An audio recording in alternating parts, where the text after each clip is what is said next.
Hello students, the most probable topics and questions में से ये नेक्स्ट वीडियो है जिसमें मैकेनिक्स के नेक्स्ट पार्ट के कुछ टॉपिक्स हैं जो कि एग्ज़ाम को लेकर के ख़ास इंपॉर्टेंस है, उनके बारे में बात कर रहे हैं।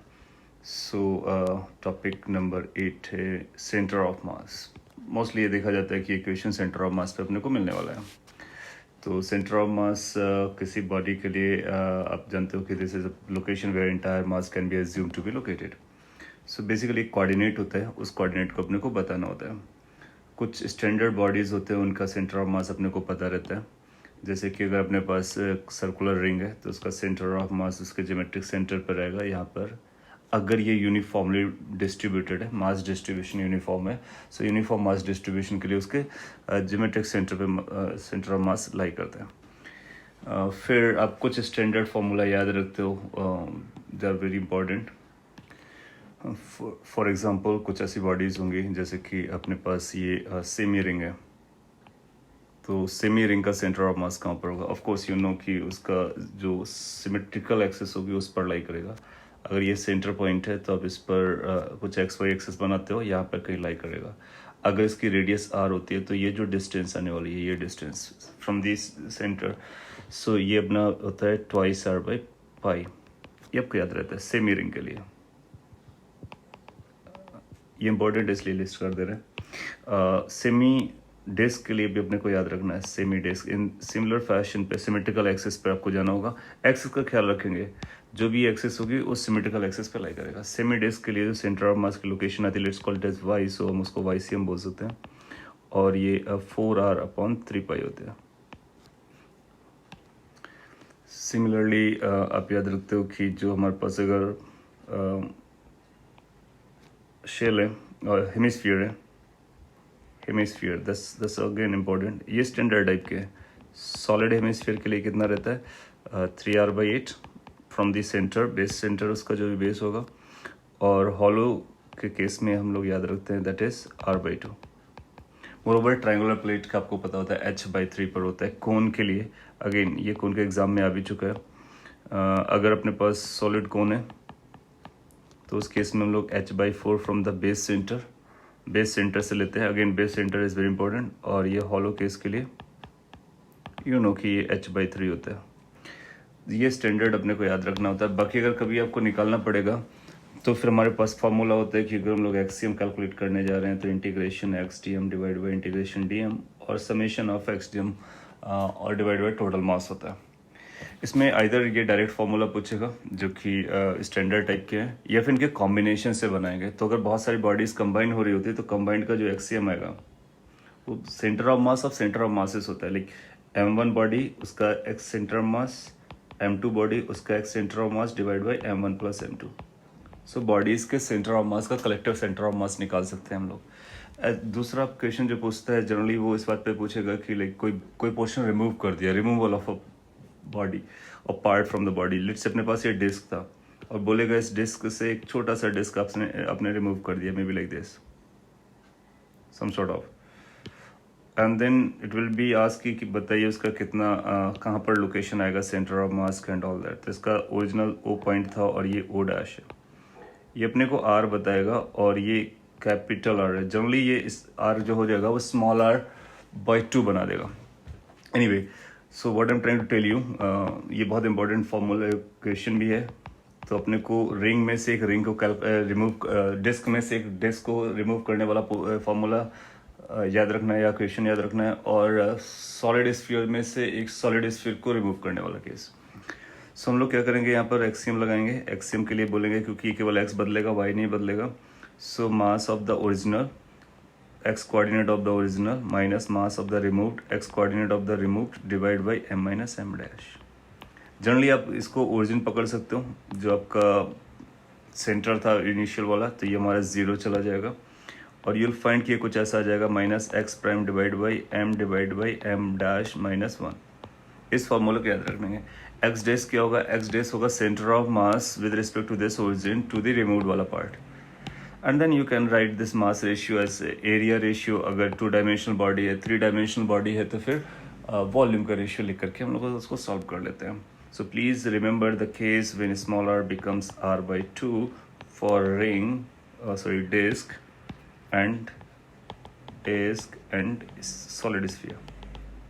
मोस्ट प्रॉबल क्वेश्चंस में रहेंगे डिस्क में से डिस्क रिमूव करना, जो कि r/2 रेडियस का होगा। जैसे ही r/2 रेडियस का होगा तो सेंटर से पास करने लगेगा। और डेफिनेट सी बात है कि अगर हमने यहाँ पे कट किया है तो इसका सेंटर ऑफ मास यहाँ कहीं शिफ्ट करेगा तो नेगेटिव साइड पे चला जाएगा। तो वो पॉइंट को भी याद रखना है, और ये दो मोस्ट प्रॉबल क्वेश्चंस में गिर सकते हैं। सेंटर ऑफ मास में कैसे निकाला जाता है, कलेक्टिव बॉडीज़ का कैसे निकालते हैं, स्टैंडर्ड बॉडीज़ का, रिमूव वाले मास का, मोस्टली इन्हीं पर आपसे क्वेश्चन रहेगा। So after the centre of mass we can go for the next, collision. Again topic जो कि प्रॉबेबल है एग्जाम में वो कोलिजन है। एंड यू नो कि जब कभी कोलिजन हो रहा होगा तो there has to be two bodies, they must be approaching, they must have some mass and then they will be colliding. After collision meeting you will find कि वो move करने वाले हैं। सो यू नो कि rules अपने पास क्या होते हैं। अगर ये V1 से जा रहा है और लेट से V2 से जा रहा है, ये M1 मास है, M2 मास है। So before collision, after collision rules अपने पास क्या रहेंगे। तो अपने को एक सिस्टम डिसाइड करना होगा जहाँ पर कोई एक्सटर्नल फोर्स ना लगे पर्टिकुलर डायरेक्शन में, जहाँ पर वेलोसिटीज रहेंगी। तो एक रहेगा linear momentum conservation. Initial momentum जैसे इस पर्टिकुलर एग्जांपल के लिए M1 U1 minus M2 U2, why minus because vector quantity opposite direction में। Initial momentum must be equal to final momentum, so M1 V1 plus M2 V2। V1 V2 की direction आप क्या बनाते हो उसके basis पे साइन आएंगे। यहाँ पे ये प्लस डायरेक्शन थी तो प्लस लिखा गया, जो अपोजिट था वो माइनस लिखा गया, और ये V1 V2 हो जाएगा। दूसरा हमारे पास क्या रहता है, coefficient of restitution. Coefficient of restitution straight forward question आएगा। सो कोफिशिएंट ऑफ रेस्टिट्यूशन में क्या लगेगा, velocity of separation upon velocity of approach. Separation velocity divide by approach velocity. Separation में आप देखोगे कि ये सेपरेट किस वेलोसिटी से हो रहे होंगे। So after collision they are separating, that means this must be leading then this, right. So we write like V2 minus V1 divide by velocity of approach when they are colliding, with which velocity they are coming together, closer. So U1 plus U2, या फिर relative velocity भी आप बोल सकते हो। इसके frame में जाओगे तो इसकी वेलोसिटी इधर मिलेगी तो U1 प्लस U2 हो जाएगी। इसके फ्रेम में इसको देखोगे तो V1 माइनस V2 या V2 माइनस V1 हो जाएगी। कौन सा लिखना है, तो अपने को ध्यान से देखना है कि अप्रोच क्या होगी। तो इधर करोगे तो इस अप्रोच के लिए V1 माइनस V2 आएगी, और इसको करोगे तो फिर अगेन V1 माइनस V2 अपने को मिलने वाला है। सो उधर एक हम लोग माइनस साइन भी लगाते हैं, तो यहाँ पर केवल मैग्नीट्यूड लगाया गया। सो मैग्नीट्यूड का ख्याल रखना है, ई की वैल्यू 0 और 1 के बीच में होती है। इलास्टिक कोलिजन बोलेगा तो E1 हो जाएगा, इन इलास्टिक बोलेगा कंप्लीटली तो इक्वल टू 0 हो जाएगा। वो अपने को क्वेश्चन की लैंग्वेज से समझना है। अगर वेलोसिटी ऑफ सेपरेशन 0 हो गया, इसका मतलब है कि ई की वैल्यू हमारी 0 है, और अगर velocity of separation approach equal है, that means equal to 1। Elastic in elastic case जब ई की वैल्यू 1 होती है तो आप बोलते हो कि व्हाट हैपेंस कि kinetic energy of the system initially and kinetic energy of the system finally are equal. So basically क्या होता है, जो भी काइनेटिक एनर्जी थी वो वो जब कोलिजन के ड्यूरेशन में आप देखोगे वो पोटेंशियल में कन्वर्ट होती है, फिर रीगेन कर जाती है। सो पहले डिफॉर्मेशन होता है, फिर रिफॉर्मेशन होता है। 100% रिफॉर्मेशन हो जाता है इलास्टिक कोलिजन में। सो इलास्टिक कोलिजन में काइनेटिक एनर्जी इनिशियली और फाइनली इक्वल करेंगे। इसमें एक थोड़ा सा केयरफुल रहना है, ये काइनेटिक एनर्जी कंजर्व नहीं रहती है। So during the collision kinetic energy reduces to minimum and then come back to the original. So it's initially and finally equal, not conserve over the collision. तो एक ये important point रहता है। बाकी फिर आप ई की वैल्यू दिया जाएगा, सो दो इक्वेशन, दो अननोन सॉल्व करके V1 V2 बता सकते हैं। जनरली वो काइनेटिक एनर्जीज पूछता है कि कितना रहा, कितना लॉस हुआ है। तो फाइनल वेलोसिटीज निकालने के बाद हम काइनेटिक एनर्जीज के बारे में बात कर सकते हैं, फ्रैक्शनल चेंज बता सकते हैं। तो जैसे फ्रैक्शनल चेंज की बात बोलेगा तो कैसे बोलेंगे कि लेट्स से कि M1 ने कितना एनर्जी लॉस किया, तो एनर्जी इसका जो फाइनल एनर्जी जो इसका इनिशियल था, इन दोनों का difference divide by initial into 100। सो जो अपना मैथ्स का बेसिक लॉजिक होता है उसको लॉजिक लगा करके हम बता देंगे, राइट। इसके अलावा भी कुछ स्टैंडर्ड चीज़ें रहती हैं, जैसे कि ऑब्लिक कोलिजन होगा तो क्या करेंगे। सो यू नो कि अगर ऑब्लिक कोलिजन होता है उस केस में may be like this is a wall, और एक पार्टिकल इस तरह से जा करके हिट करता है, हिट करने के बाद इस तरह से बाउंस कर रहा है। सो अपने को कुछ यू बताएगा, कुछ थीटा वगैरह बताएगा कि ये थीटा कितना है, और फाइनल वेलोसिटी अपने को पता करना होगा, ये कुछ बीटा रहता है। सो यहाँ पर अपने को भी कोएफिशिएंट ऑफ रेस्टिट्यूशन अप्लाई करना है, but it has to be along the line of impact. So e की वैल्यू हम लोग क्या लिखेंगे, the e value must be velocity of separation. देखो ये ऑब्जेक्ट तो आपका फिक्स्ड है, यही एक मूव कर रहा है, सेपरेशन में ये वाला कंपोनेंट जाने वाला है। सो आप देखोगे कि ये जो एंगल आएगा ऊपर से बीटा गिरेगा, सो उसका ये साइन कंपोनेंट आएगा v साइन बीटा, और वेलोसिटी ऑफ अप्रोच के लिए अपने को ये लगने वाला है। सो जब आप इसको परपेंडिकुलर करोगे तो ये थीटा आएगा, सो इधर अप्रोच के लिए u cos थीटा आ जाएगा और u साइन थीटा। सो एक तो अपने पास ये फॉर्मूला बन जाता है कोफिशिएंट ऑफ रेस्टिट्यूशन लिखने का। So how to we write the coefficient of restitution, common normal पता करते हैं, कॉमन नॉर्मल के along velocity of separation velocity of approach को लगाते हैं। छोटा सा इंपॉर्टेंट पॉइंट उसको याद रखना है। मोरओवर इस केस में आप देखोगे कि linear momentum conservation Y direction में वैलिड रहेगा, क्योंकि कोई भी फोर्स नहीं लगा होगा, वॉल फ्रिक्शनलेस है, ऐसा आपसे बोला जाएगा। सो हम लोग ये वेलोसिटी भी बैलेंस करा देंगे, कौन सा, v cos beta must be equal to u cos beta cos theta. Basically ये एक इंपॉर्टेंट रिलेशन रहता है जिसको मैं ड्राइव करना चाह रहा था। v बाई यू की वैल्यू आप जब यहाँ रखोगे v बाई यू, तो cos theta upon cos beta आएगा, तो e की वैल्यू आ जाएगी अपने पास tan beta divide by tan theta. Generally आपसे ये पूछेगा कि ई बताइए अगर एंगल्स दे देता है, या फिर एंगल पूछेगा कि बीटा एंगल बताइए, तो टेन बीटा की वैल्यू ई टाइम्स टेन थीटा हो जाती है। काफ़ी इंपॉर्टेंट पॉइंट है।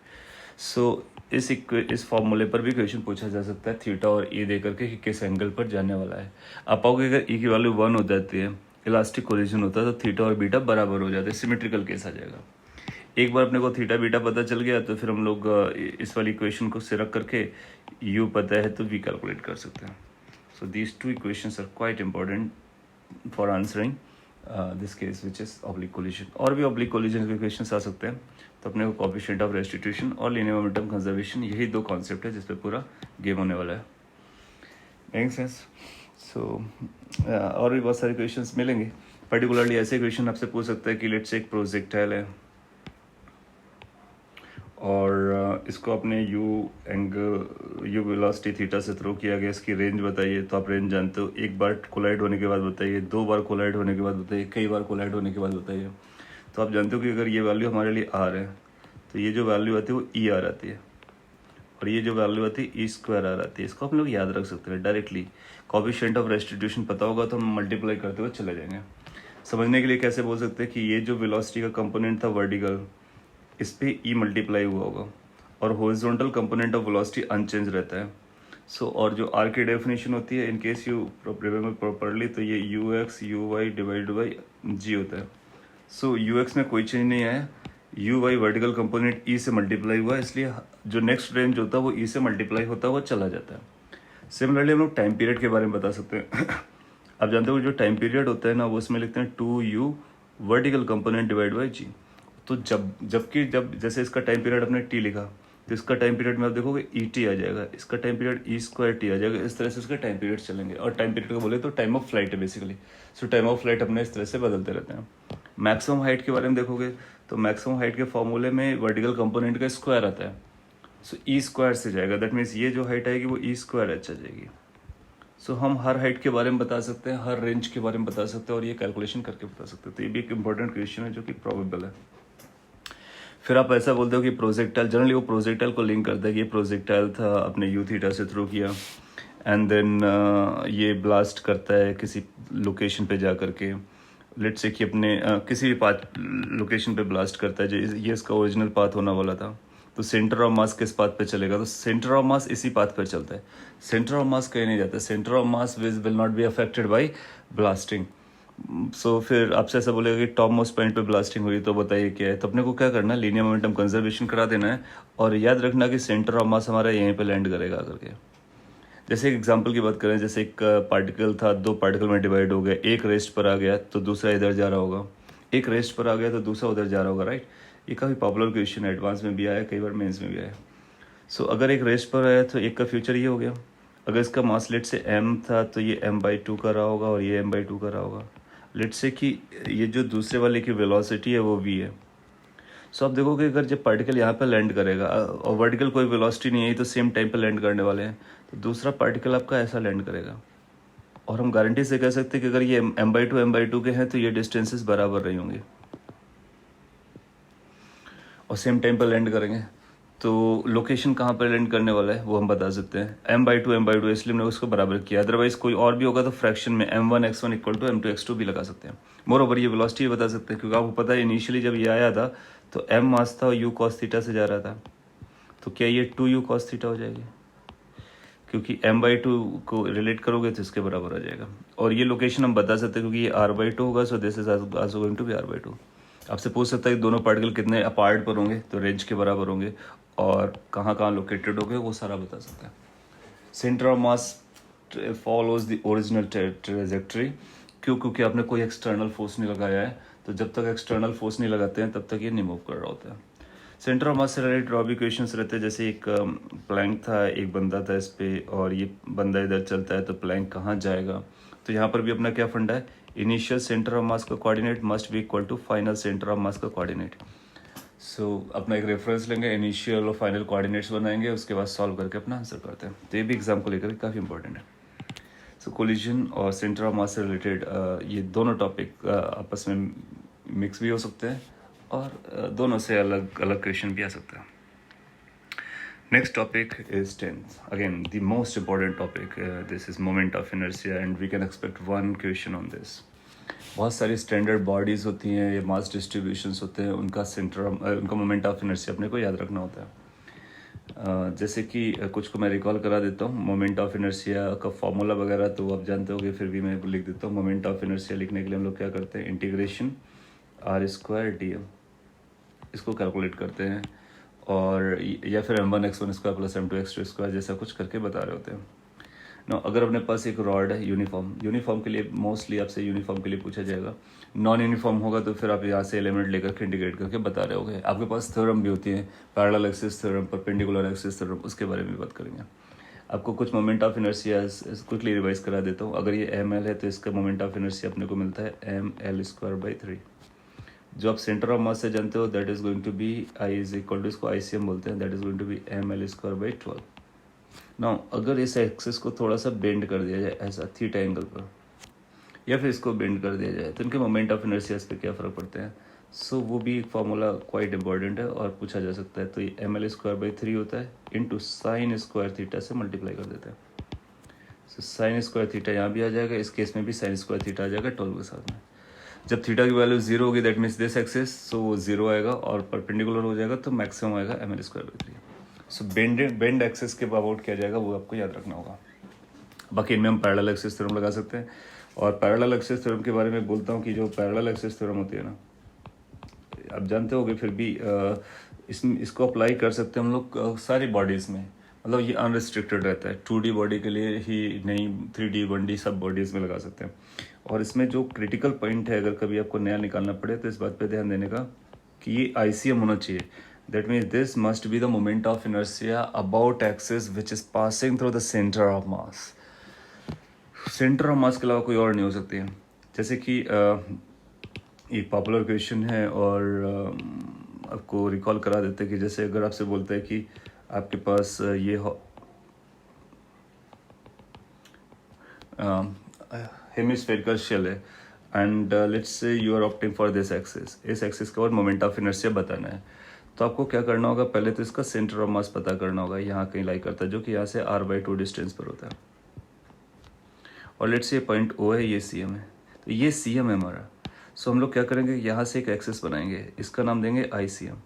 फिर आप देखोगे यहाँ पर एक्सिस बना सकते हो जिसका नाम लेट्स से I0 दे सकते हो, ये आपका I है, आपको I निकालना है। सो क्या करने का, डायरेक्टली I और I0 में हम लोग एक्सिस थ्योरम, ये पैरेलल एक्सिस थ्योरम लगाएंगे तो रॉन्ग हो जाएगा, क्योंकि अपने को CM तक जाना है। अच्छा, इस केस में I0 अपने को पता रहता है, अगर हेमिस्फेरिकल शेल है तो ये आप जानते हो 2/3 mr² होता है। मैं डायरेक्टली लिख रहा हूँ, इस एक्सिस का वर्ड इसका कितना रहेगा, 2/3 mr²। और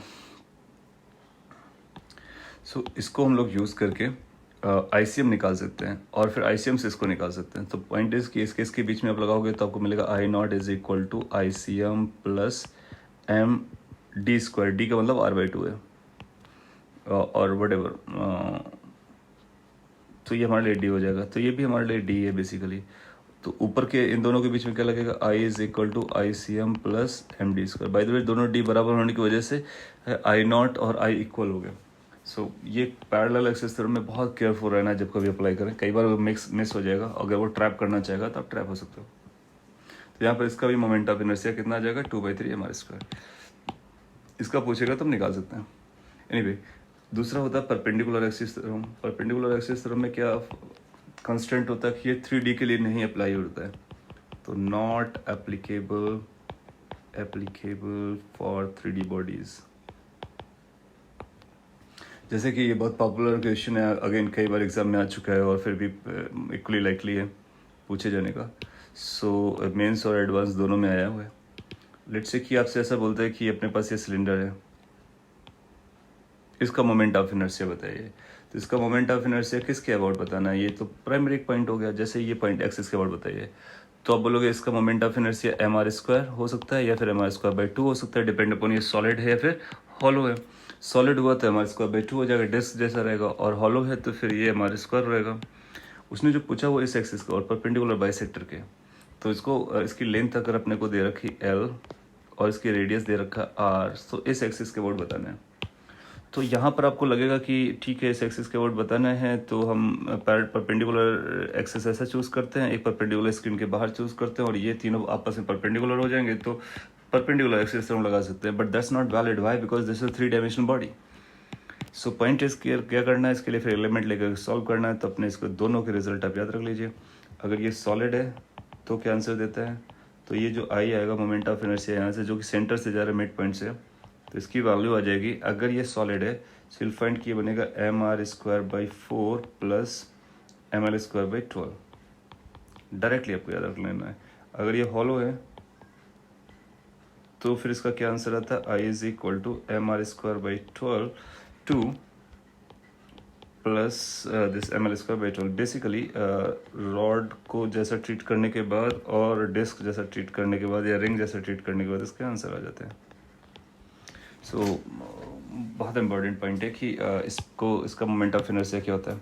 बाकी फिर आप जानते हो कि डिस्क का मोमेंट ऑफ इनर्शिया क्या होता है, उसके कौन सी एक्सिस चूज़ करना है, उसके अबाउट उसका याद रखना है आपको।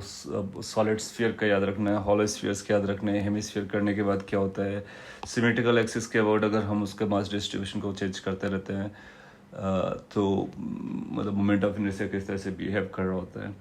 तो स्टैंडर्ड बॉडीज़ का आपको याद रखना है, और इनमें से भी कुछ पूछा जा सकता है। पैरेलल एक्सिस थ्योरम भी आपके पास है, उसका ख्याल करना है।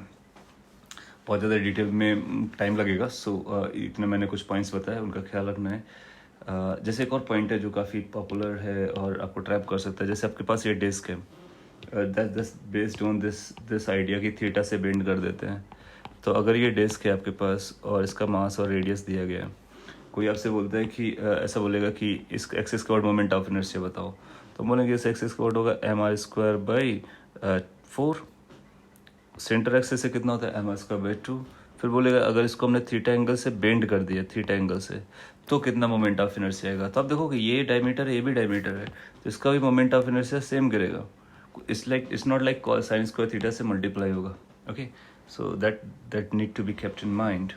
मोर ओवर एक और ज्योमेट्री है जो बहुत फ्रिक्वेंटली और बहुत ज़्यादा पूछी जाती है, वो ये है। अगर मैं इसको थोड़ा सा ये करूँ, स्क्वायर ना, स्क्वायर में मोमेंट ऑफ इनर्शिया आपसे पूछेगा कि इस एक्सिस के बाद बताइए, ये स्क्वायर प्लेट है अपने पास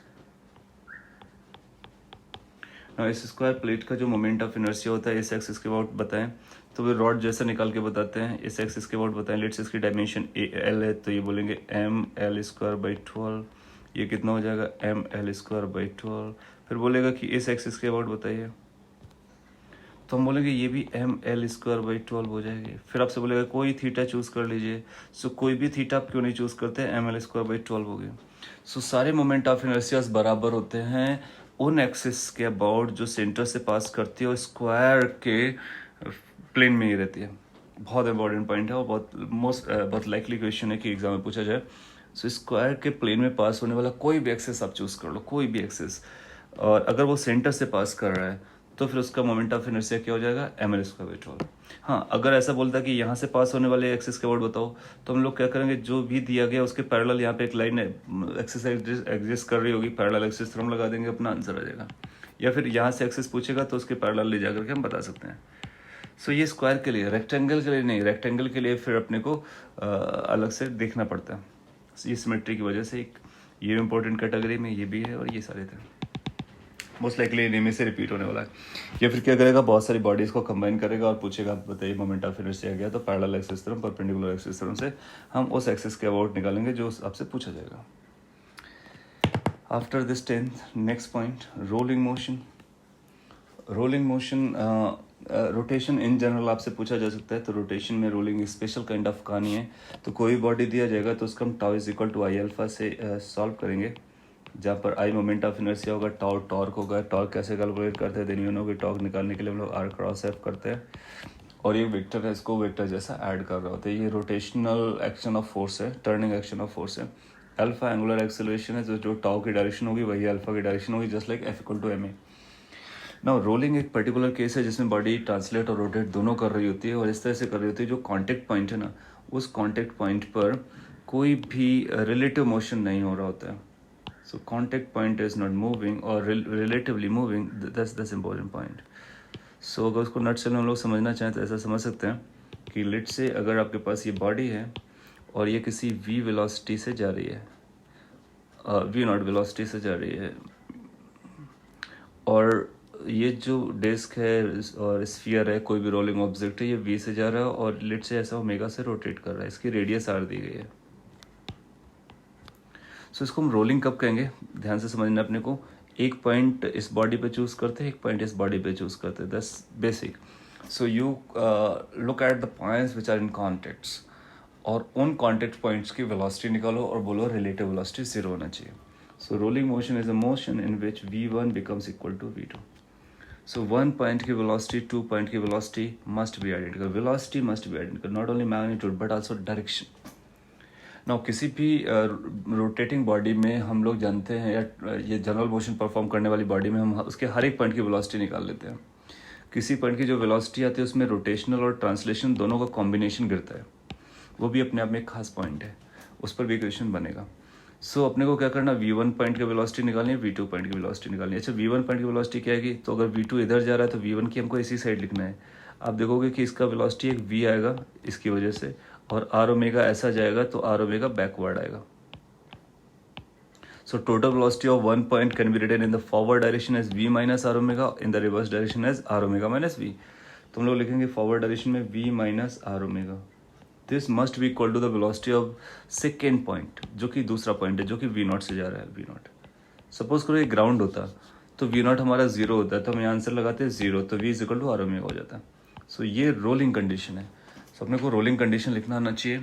उसके लिए क्या करना होता है, again go for the contact points and ensure कि दोनों पॉइंट्स सेम वेलोसिटी से चल रहे हैं। That means there is no relative motion at the contacts. That's how it works. बाकी ये स्टैंडर्ड पॉइंट आपको याद रखना, अगर आपके पास ये रिंग है या डिस्क है और जो कि रोल कर रहा है ग्राउंड पर, जब अगर ग्राउंड पर रोल करेगा हॉरिजॉन्टल ग्राउंड पर, देन यूल फाइंड कि इसके लिए v और ओमेगा आपस में रिलेटेड होंगे as v is equal to are omega. So अगर ये v से जा रहा है रोल करते हुए, टच कराते हैं इसको, है ना, so omega has to be like this, so that इस पॉइंट की वेलोसिटी इस पॉइंट की वेलोसिटी मैच करे। इस पॉइंट की वेलोसिटी इधर आएगी, v इधर आएगी ओमेगा। सो रोलिंग के लिए कंडीशन बनेगी इसके लिए v is equal to are omega. क्यों? क्योंकि v नॉट 0 है, ये वाला 0 है।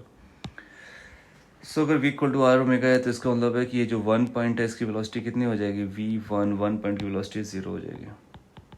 फिर आपको ये पता होता है कि ये जो पॉइंट है ये 2v वेलोसिटी से चल रहा होता है। कैसे? v फॉरवर्ड है, आर ओमेगा भी फॉरवर्ड है, v is equal to are omega, तो वो 2v हो जाता है। फिर ऑब्वियस पॉइंट ये है कि इसकी वेलोसिटी क्या आएगी, सब बोलोगे कि इसकी वेलोसिटी इधर आएगी आर ओमेगा, इधर आएगी v, सो दोनों का रिजल्टेंट इधर आएगा v√2। सिमिलरली इस पॉइंट के बारे में बात कर सकते हो, आर ओमेगा ऊपर जाएगा, ये इधर जा रहा है, तो रिजल्टेंट वेलोसिटी इधर आएगी v√2।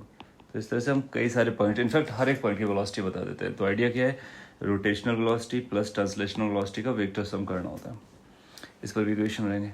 और रोल करने के टाइम पर जब ग्राउंड पर रोल कर रहा होगा इस तरह से, कितना फ्रिक्शन लगेगा, तो आप बोलोगे फ्रिक्शन 0 लगेगा। क्यों? क्योंकि 1 और 2 पॉइंट्स के बीच में ना तो कोई टेंडेंसी है रिलेटिव मोशन की और ना ही रिलेटिव मोशन हो रहा है, इसलिए फ्रिक्शन फोर्स का कोई रिक्वायरमेंट नहीं है। सो इसका मतलब ये इस वेलोसिटी को मेंटेन करते हुए इनफाइनाइट तक चला जाएगा। No requirement for friction on this case. बहुत इंपॉर्टेंट पॉइंट था। दूसरा, अगर आपका बॉडी इस पे रोल करता है इंक्लाइंड प्लेन पे तो क्या चल रहा होता है, तो इस पर बहुत सारे क्वेश्चंस बनते हैं कि फ्रिक्शन किधर लगेगा अगर रोल करता है तो, और फ्रिक्शन की डायरेक्शन क्या होगी, कितना मैग्नीट्यूड रखेगा, ये रोल अप भी कर सकता है, रोल डाउन भी कर सकता है। So the point that need to remember कि ये रोल अप कर रहा हो या रोल डाउन कर रहा हो, इससे कोई फ़र्क नहीं पड़ता, friction will always be acting in this direction. Now how and why, उसके पीछे लॉजिक है। उसके पीछे लॉजिक क्या है कि जब इसका एबीडी बनाते हैं तो इसके पास इधर एक फोर्स होता है tendency creating mg sin theta, और अगर ये टेंडेंसी क्रिएटिंग फोर्स है और अगर रोलिंग भी हो रहा है, प्योर रोलिंग भी हो रहा है, तो रिलेटिव मोशन नहीं होगा तो इसके अंदर इसकी टेंडेंसी नीचे जाने की होगी, तो फ्रिक्शन इसके ऊपर लगेगा इररिस्पेक्टिव कि इसकी वेलोसिटी ऊपर है या वेलोसिटी नीचे। So friction will always be acting upwards. तो ये पूछेगा कि एक बॉडी रोल अप कर रही है, रोल डाउन कर रही है, फ्रिक्शन की क्या ज़रूरत है, यू से यस। अगर फ्रिक्शन नहीं होगा तो फिर इसको कोई अल्फ़ा नहीं दे पाएगा, ये इसको अल्फ़ा देगा और यहाँ से इसको ए मिलेगा, तो ए और अल्फ़ा मिल करके ये अपना स्टोरी बना सकते हैं, या फिर what ever its the case तो वो कर सकते हैं, isn't it? So then you'll find कि yes, ए डाउन साइड आएगा, अल्फा ऊपर आएगा, बॉडी रोल अप कर रही है, रोल डाउन कर रही है, friction will always be up, that's big point, okay. And this friction will be static as long as it's rolling, right. और इसकी वैल्यू mg sin थीटा के बराबर भी हो सकती है और अलग भी हो सकती है, डिपेंडिंग अपॉन ये क्या चल रहा है। mg sin थीटा के बराबर नहीं बोलेंगे, इसको हम लोग कैलकुलेट करते हैं कि फ्रिक्शन की वैल्यू कितनी लगने वाली है, उस फ्रिक्शन की वैल्यू को हम लोग कैलकुलेट करते हैं और फिर उसके बाद उसका कैलकुलेशन करते हैं। तो इसमें कुछ केस करते हैं कि मिनिमम फ्रिक्शन कोएफिशिएंट कितना होना चाहिए रोल करने के लिए, और किस एंगल पर क्या चल रहा होगा वो अपने को पता करना होता है। थीटा ए की वैल्यू क्या आएगी वो आपको कैलकुलेट करनी होती है। तो इसके सारे रिजल्ट्स आप एक बार कॉपी कर सकते हो, उनको याद रख सकते हो जो आपने पहले पढ़े होंगे। मिनिमम फ्रिक्शन कोएफिशिएंट, एक बॉडी रोल कर रही है तो क्या दूसरी रोल करेगी, एक का एक्सेलरेशन इतना है तो दूसरे का क्या होगा, सेम लोकेशन से रिलीज किए गए तो कौन पहले पहुंचेगा, तो जिसका ए ज़्यादा होगा वो पहले पहुंचेगा, उनका ऑर्डर ऑफ रीचिंग बताना होता है। तो इनको सॉल्व कर सकते हैं। सॉल्व करने के लिए क्या क्या इक्वेशन अगर मैं लिखूँ कुछ क्विकली, तो mg sin theta minus static friction must be equal to ma, that's one equation. दूसरा, friction into radius must be equal to i alpha, that's second equation. And third equation is no slip, that means a is equal to r alpha. Use these three equation to find static friction. Write them as greater than or equal to, this is less than equal to mu into normal reaction, and find the mu value minimum from here, और ए value भी निकाल सकते हैं यहाँ से। फिर उसके basis पे हम लोग लिस्ट कर सकते हैं। Moment of inertia decides. Moreover kinetic energy, potential energy अपने को लिखना होता है। ऐसा आपसे पूछ सकते हैं क्या इस केस में हम लोग एनर्जी कंजर्वेशन करा सकते हैं even though there is a friction acting, you say yes. क्यों? क्योंकि जो फ्रिक्शन है ना वो कोई वर्क नहीं कर रहा है और कोई एनर्जी को लॉस नहीं कर रहा है, so mechanical energy can be conserved. तो इस केस में आप पाओगे कि जहाँ भी रोलिंग होगा वहाँ पे मैकेनिकल एनर्जी कंजर्वेशन किया जा सकता है, ओके। दूसरा पॉइंट ये रहता है कि अगर ये रोल कर रहा है तो कुछ पोर्शन अगर स्मूथ आ गया तो क्या होगा, तो यानी कुछ ऐसे पॉइंट आएंगे कुछ पोर्शन स्मूथ हो गया तो क्या होगा। तो जैसे स्मूथ सेगमेंट आएगा तो वहाँ पर फ्रिक्शन चला जाएगा, फ्रिक्शन जाने से अल्फा चला जाएगा, अल्फा जाने से फिर a equal to R alpha valid नहीं होगा, इसको लोग स्लाइड करेगा। तो उस केस में देखोगे उसकी जो एंगुलर वेलोसिटी है ना वो एंगुलर वेलोसिटी चेंज नहीं होगी, वही रहेगी, मेंटेन रहेगी और एक्सेलरेट करता रहेगा। तो स्लाइड करेगा, एंगुलर वेलोसिटी वही रहेगी। तो इस एंगुलर वेलोसिटी को कांस्टेंट करके हम लोग उसके आगे की बात कर सकते हैं। एनर्जी के बारे में बात करेगा तो काइनेटिक एनर्जी बोलेगा, तो हम दोनों काइनेटिक एनर्जी बोले। Kinetic energy because of rotation plus translation, तो हम लोग ऐसे लिख सकते हैं हाफ mv स्क्वायर VCM का square plus half ICM omega square. So this is how we write the energy of kinetic energy of this thing, right? So कुछ bodies का अपने को याद रख लेना रोलिंग केस में, जैसे डिस्क का कितना होता है, रिंग का कितना होता है, आपने देखा होगा रिंग का mv स्क्वायर होता है, डिस्क का 3/4 mv स्क्वायर होता है, सॉलिड स्फीयर का 7/10 mv स्क्वायर होता है। इस तरह से हम काइनेटिक एनर्जी बता सकते हैं। उससे फ़ायदा क्या होगा, ऐसा बोलेगा एक बॉडी यहाँ से रिलीज़ की गई, बताइए यहाँ पे कितना वेलोसिटी है, तो डायरेक्ट काइनेटिक एनर्जी और mgs लगा देंगे, वहाँ से अपने को आंसर मिलेगा। क्यों? क्योंकि मैकेनिकल एनर्जी कंजर्वेशन लगाई जा सकती है। सो ये रोलिंग का स्पेशल पार्ट है। बाकी इसके बाद और भी इंस्टेंटेनियस सेंटर ऑफ रोटेशन होता है आपका, और टॉर्क इक्वेशन लगती हैं, उससे सॉल्विंग आता है, तो वो सब आप सॉल्व कर सकते हो। एक ऐसा भी क्वेश्चन आता है कि जैसे एक डिस्क है, उसको यहाँ से रिलीज़ किया गया किसी वेलोसिटी से, कितने टाइम के बाद ये रोल करना स्टार्ट करेगी। सो इसका बीडी बना होगा, इसको वेलोसिटी दिया गया है तो फ्रिक्शन पीछे लगेगा। काइनेमेटिक्स लगाओ, एनएलएम लगाओ, फिर v is equal to are omega prove कर दो, वहाँ से टाइम मिल जाएगा, टाइम के बाद अपना आंसर आता है। सो आपने सॉल्व किया होगा, वो भी एक इम्पोर्टेंट क्वेश्चन है जिसको आपको वैल्यू करने का। नेक्स्ट टॉपिक पे जो जाते हैं दैट इज़ टॉपलिंग। ये भी प्रॉबेबल मोस्ट प्रॉबेबल कैटेगरी में रखा गया है क्योंकि चांस अच्छा है इसका पूछने का, और क्योंकि ये टेस्ट करता है कि किस तरह से हम फोर्सेस के एप्लीकेशन को जानते हैं एंड ऑल। सो इसलिए कि आपसे ऐसा पूछा जा सकता है कि आपके पास एक ये बॉडी है और इस बॉडी पे फोर्स लगा रहे हो आप इस तरह से, कोई जो कि ग्राउंड पे रखा हुआ था। सो फोर्स लगाने से कहाँ पर फोर्स लगाना चाहिए सो दैट ये टॉपल कर जाए, या फिर दैट मीन्स ये हाइट कितनी होनी चाहिए, मे बी कुछ और भी रिलेट कर सकता है, कम से कम कितना फोर्स लगाएं। सो अगर मैक्सिमम हाइट पर लगाएंगे तो कम से कम लगाना पड़ेगा। नो आइडिया क्या है, आइडिया में रिपीट करता जो आपने पढ़ा होगा कभी, यहाँ पर एक mg का फोर्स लगता है जो कि जिसकी लाइन ऑफ एक्शन यहाँ जाती है। जब हम फोर्स बढ़ाने लगते हैं तो इसके जो नॉर्मल रिएक्शंस होते हैं ना वो यूनिफॉर्मली डिस्ट्रीब्यूट नहीं होते हैं, और जब ये टॉपलिंग कंडीशन में आएगा तो entire normal reaction will shift to this corner. So let's say कि इस कॉर्नर का नाम ए है, तो हम लोग क्लेम करेंगे torque about A must become zero for toppling. तो टॉपलिंग की कंडीशन क्या, अगर ये टॉपल आप कराना चाहते हो तो यहाँ पर ए के अबाउट 2 टॉर्क लगेंगे। mg इसको ऐसा घुमाना चाह रहा है और ये f ऐसा घुमाना चाह रहा है, f इसको टॉपल करना चाह रहा है। सो टॉपलिंग की कंडीशन क्या हो जाएगी, torque of the force must be greater than equal to torque of the gravity. So gravity के टॉर्क से ज़्यादा अगर फोर्स का टॉर्क आ गया तो ये काम करता है, मतलब टॉपल करता है। अच्छा, एफ का टॉर्क कितना आएगा, एफ का टॉर्क आएगा एफ इंटू एच उस पॉइंट के about greater than equal to m g का टॉर्क कितना आएगा, so that's going to be like m g into let say ये डायमेंशन आपको बताएगा ए, सो उसका मिड पॉइंट हो जाएगा a/2। सो अगर आपने फोर्स या हाइट जो भी अपने को निकालना है तो इसका लो एच की value should be greater than equal to m g a divide by twice F. Similarly h पता होगा तो एफ निकाल सकते हैं। सो ये कंडीशन कहता है toppling. So what is the toppling, in case of toppling the entire normalization shifts to one edge जिसके बियॉन्ड वो नहीं जा सकता है। या फिर ऐसा बोल सकता है कि ठीक है ये टॉपल नहीं कर रहा है और बताइए नॉर्मलाइजेशन कहाँ पर एक्ट करेगी। तो मतलब इक्विलिब्रियम में नॉर्मलाइजेशन आप यहाँ पे पकड़ो, उसकी डिस्टेंस यहाँ पे x पकड़ लो और फिर उस पॉइंट के अबाउट टॉर्क को बैलेंस कराता हूँ। mg का टॉर्क और ये टॉर्क बैलेंस करना चाहिए, तो इक्वालिटी लगा करके हम x बता सकते हैं कि कितनी दूरी पर नॉर्मलाइजेशन एक्ट कर रही है। जब ये फोर्स नहीं लगाओगे तो नॉर्मलाइजेशन सेंटर पे एक्ट करेगी, फिर वो शिफ्ट करना स्टार्ट करेगी और शिफ्ट करते करते कहाँ तक जा सकती है, एज तक, उसके बियॉन्ड नहीं जा सकती, तो फिर वो टॉपल कर जाता है। इसमें जो दूसरा पॉपुलर एग्जांपल रहता है जो वो आपको उसको भी ख्याल रखना है, जैसे कि एक एग्जांपल ऐसे बनाया जा सकता है, एक ब्लॉक यहाँ पे रखा हुआ है इंक्लाइंड प्लेन पर। सो बताइए कि किस तरह से कंडीशन बनेगा टॉपल होने की। थीटा बढ़ता जा रहा है, अगर थीटा बढ़ता जाएगा तो आप देखोगे कि यहाँ पर एक फोर्स आ रहा है जो कि एम जी साइन थीटा बढ़ रहा है, दूसरा फोर्स अपने को यहाँ मिलेगा m g cos theta, that's all. और जैसे जैसे ये थीटा बढ़ता रहेगा तो नॉर्मल रेशन यहाँ पे शिफ्ट होती रहेगी, फिर बाद में ऐसा घूम जाएगा। तो आप देखोगे एम जी साइन थीटा का टॉर्क इसको रोटेट कराना चाह रहा है, जबकि एम जी कॉस थीटा का टॉर्क इसको रिस्टोर कराना चाह रहा है। तो टॉपलिंग के लिए हम लोग क्या बोलेंगे, लेट से ये हाइट अपनी एच है और ये हाइट लेंथ ए है। सो आप बोलोगे ये वाला टॉर्क अगर बढ़ गया तो काम होता है, तो टॉपलिंग कंडीशन आपको मिल जाती है m g sine theta should be great into m g sine theta के लिए ये हाइट लगेगी दैट इज h/2। अगर ये वैल्यू बड़ी होती है m g cos theta into ये वाली डिस्टेंस दैट इज a/2, तो ये टॉपल करेगा, विच बेसिकली से इसकी जो टेन थीटा होना चाहिए that should be greater than equal to a/h।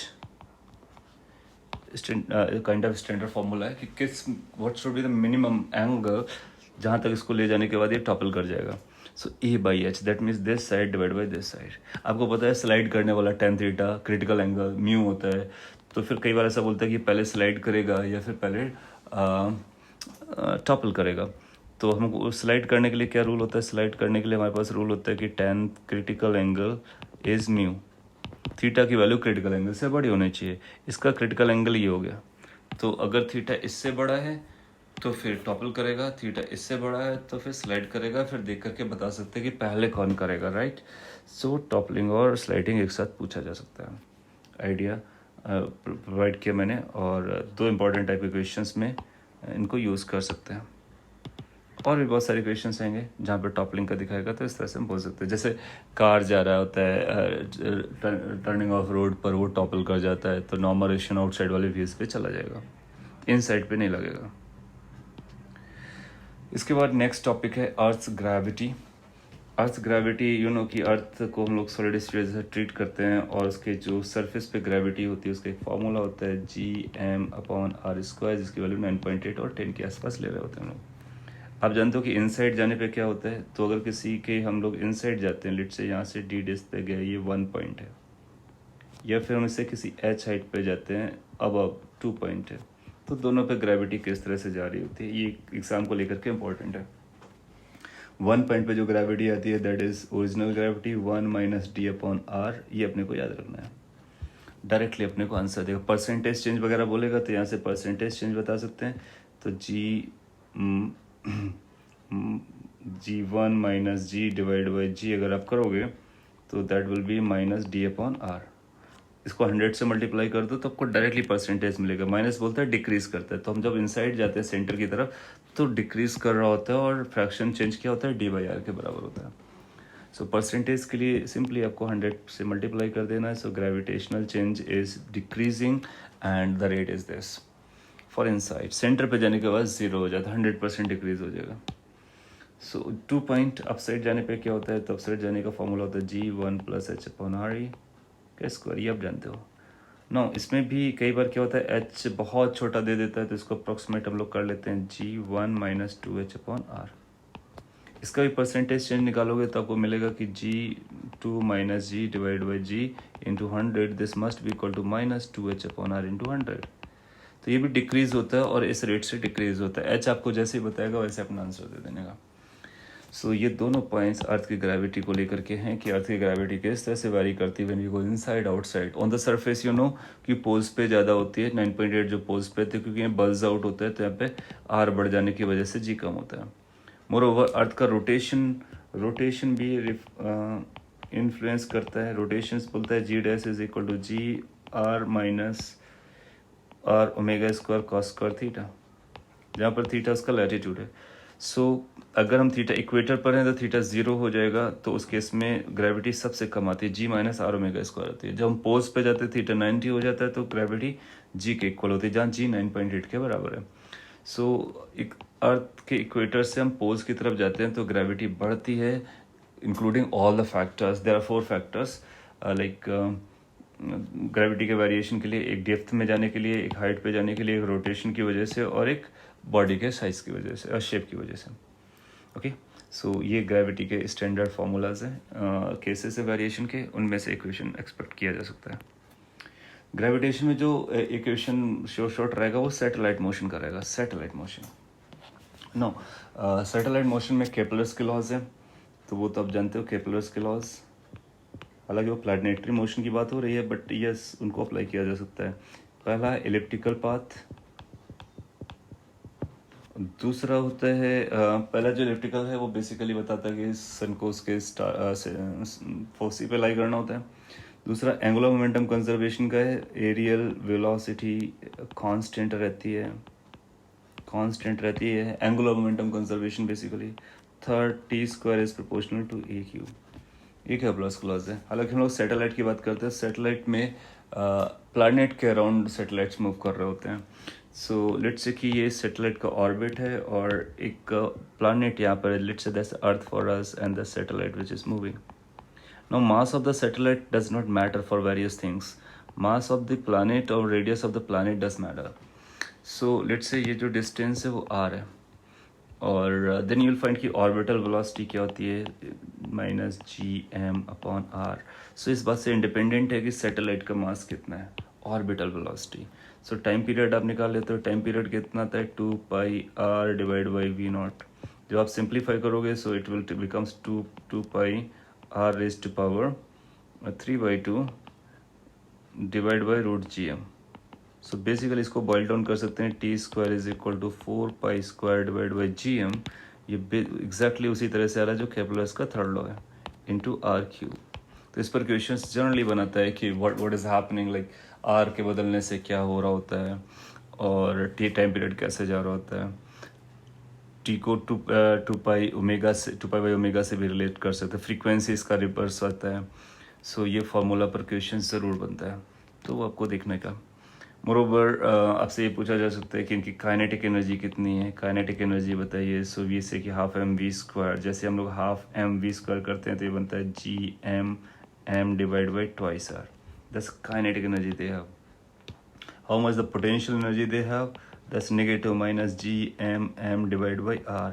So how much the total energy is? Once you write the total energy, you will find total energy is going to be equal to minus m divided by 2r, isn't it? So देखो total energy का जो magnitude है, kinetic energy का जो magnitude है बराबर आता है, लेकिन टोटल एनर्जी नेगेटिव होती है। क्यों? क्योंकि बॉन्डेड सिस्टम है, तो हर एक बॉन्डेड सिस्टम के लिए टोटल एनर्जी नेगेटिव होना चाहिए। फिर आपको ये भी याद रखना होगा कि ये जो ग्राफ है आर वर्सेस एनर्जी का, सो एक ग्राफ ऐसे दिखाएगा, दो ग्राफ ऐसे दिखाएगा और बोलेगा कौन सा किसका है, तो बताइए। सो आप बोलोगे कि ये जो ग्राफ है वो काइनेटिक एनर्जी का है और ये जो ग्राफ है वो टोटल एनर्जी का है और ये जो ग्राफ है वो पोटेंशियल एनर्जी का है। तो इस तरह से ग्राफ्स जो हैं वो अरेंज्ड होते हैं। तो ये ग्राफिकल मेथड हमारे लिए काफ़ी इंपॉर्टेंट है। दूसरा टाइम पीरियड वाला फॉर्मूला इंपॉर्टेंट है। फिर केपलर्स लॉज हैं और बहुत सिंपल क्वेश्चंस आते हैं। टी की वैल्यू एक दो बार तो ये है 2 पाई बाई ओमेगा, तो ओमेगा 1 ओमेगा 2 दिया और T1 बाई T2 का रेशियो पूछ लिया, वो बता सकते हो। इसमें एक और पर्टिकुलर ऑर्बिट होता है जिसको हम लोग बोलते हैं जियो स्टेशनरी सैटेलाइट। जियो स्टेशनरी सैटेलाइट की खास बात होती है उनको केवल और केवल इक्वेटोरियल प्लेन में रखा जा सकता है, किसी और लोकेशन पे नहीं रखा जा सकता है, क्योंकि एक दूसरा फोर्स लगेगा जिसको नीचे लेकर के आ जाएगा। तीसरा एक और पॉइंट है, उसको 36,000 किलोमीटर की हाइट पे रख रहे होते हैं। उसकी एंगुलर वेलोसिटी वही होती है जो अर्थ की होती है, तो अर्थ के साथ रोटेट होता है। अर्थ से देखने पर हमेशा वो अर्थ की तरफ आपको एक ही लोकेशन पे नज़र आता है। तो ये उसके खास पॉइंट है। उसका भी रोटेशन अर्थ की तरह से होता है कि जो कि हम लोग इधर वेस्ट से इसकी तरफ रोटेट कर रहा होता है। सो जियो स्टेशनरी सैटेलाइट भी अपने को रिकॉल करना है। जियो सिंक्रोनस भी है, उसके बारे में भी आइडिया ले सकते हैं। तो ये सैटेलाइट मोशन है, इस पर भी एक्सपेक्टेड है क्वेश्चन। सो यहाँ तक स्टॉप करते हैं। इसके बाद एक और नेक्स्ट में हम लोग बचा हुआ मैकेनिक्स को कवर कर सकते हैं। Okay, so I hope that's going to be beneficial for you. If it is, let us know. Thank you.